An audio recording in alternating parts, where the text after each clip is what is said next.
नमस्कार दोस्तों, स्वागत है आपका हमारे चैनल में। आइए जानते हैं कि उर्मिला जी ने 14 वर्षों तक अपने पति से दूर रहकर क्या किया। इससे पहले हम लक्ष्मण जी के बारे में जान लेते हैं। रामायण के अनुसार शेषनाग के कई अवतारों का उल्लेख मिलता है, जिनमें राम के भाई लक्ष्मण और कृष्ण के भाई बलराम प्रमुख हैं। रामायण के अनुसार राजा दशरथ के तीसरे पुत्र लक्ष्मण थे। उनकी माता का नाम सुमित्रा था। लक्ष्मण के लिए राम ही माता पिता, गुरु, भाई सब कुछ थे और उनकी आज्ञा का पालन करना ही उनका मुख्य धर्म था। वे सदैव उसके साथ परछाई की तरह रहते थे।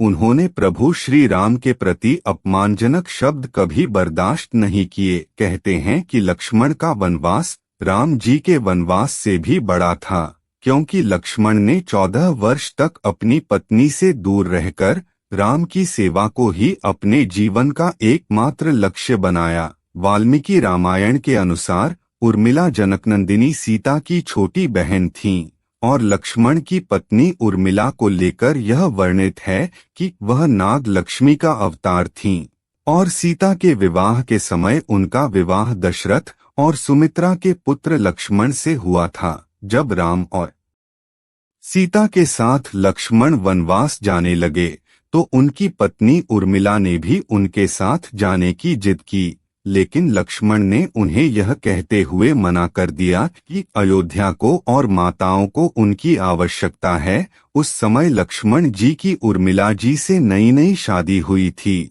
और उनकी शादीशुदा जिंदगी अभी शुरू ही हुई थी।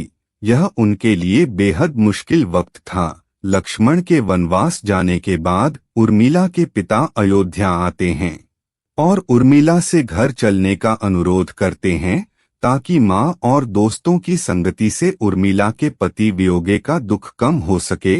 लेकिन उर्मिला ने मिथिला अपने मायके जाने से यह कहते हुए इनकार कर दिया कि पति के आदेश के अनुसार अपने पति के परिवार के साथ रहना और उन्हें दुख में नहीं छोड़ना उसका धर्म है। यह था उर्मिला का अखंड पतिव्रत धर्म। जब लक्ष्मण जा रहे थे तब सबसे कठिन क्षणों में भी उर्मिला रो नहीं सकी, क्योंकि उसके पति लक्ष्मण ने उससे एक और प्रतिज्ञा ली थी कि वह कभी नहीं रोएगी, क्योंकि अगर वह अपने दुख में डूबी रही तो वह अपने परिवार की देखभाल कैसे कर पाएगी। लेकिन अब सवाल यह उठता है कि जब लक्ष्मण अपनी पत्नी उर्मिला से 14 साल तक दूर रहे तो इस दौरान उर्मिला ने क्या किया।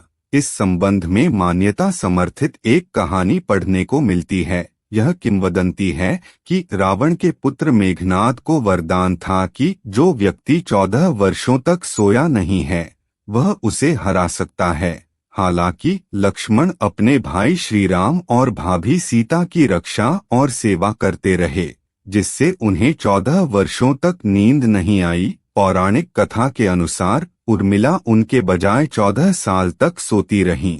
रावण के वध के बाद श्री राम, सीता और लक्ष्मण अयोध्या लौट आए और वहां भगवान राम के राज्याभिषेक की तैयारी होने लगी। तभी लक्ष्मण जोर जोर से हंसने लगे। जब लक्ष्मण से इस हंसी का कारण पूछा गया तो उन्होंने बताया कि उन्होंने इतने वर्षों तक इंतजार किया था कि मैं श्री राम का राज्याभिषेक देख सकूं, लेकिन अब उन्हें निद्रा देवी को दिया गया वचन पूरा करना होगा। दरअसल निद्रा ने उससे कहा था कि वह उसे 14 साल तक नींद से परेशान नहीं करेगी, क्योंकि उसकी पत्नी उर्मिला उसके स्थान पर सोएगी। निद्रा देवी ने उनकी यह शर्त स्वीकार कर ली थी कि अयोध्या लौटते ही उर्मिला सिर हिला देगी और उसे सोना होगा।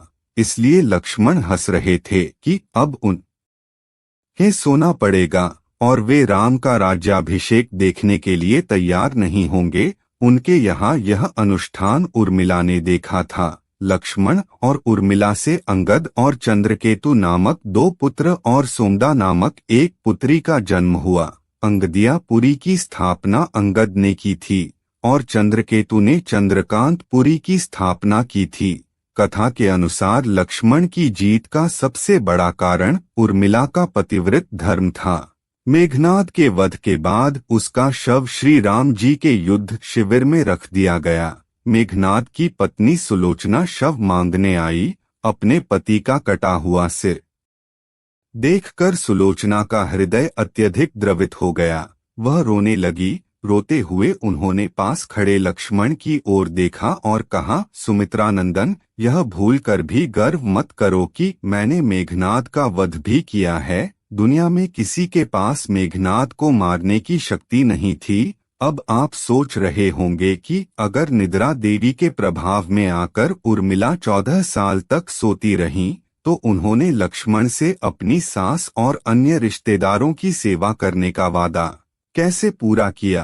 तो इसका जवाब यह है कि सीता माता ने उर्मिला को एक और वरदान दिया था कि उस वरदान के अनुरूप उर्मिला एक साथ 3 कार्य कर सकेगी। दोस्तों, आपको यह जानकारी कैसी लगी? अगर अच्छी लगी होगी तो दोस्तों तक जरूर शेयर करिएगा और चैनल को लाइक और सब्सक्राइब नहीं किए होंगे तो प्लीज कर दीजिएगा।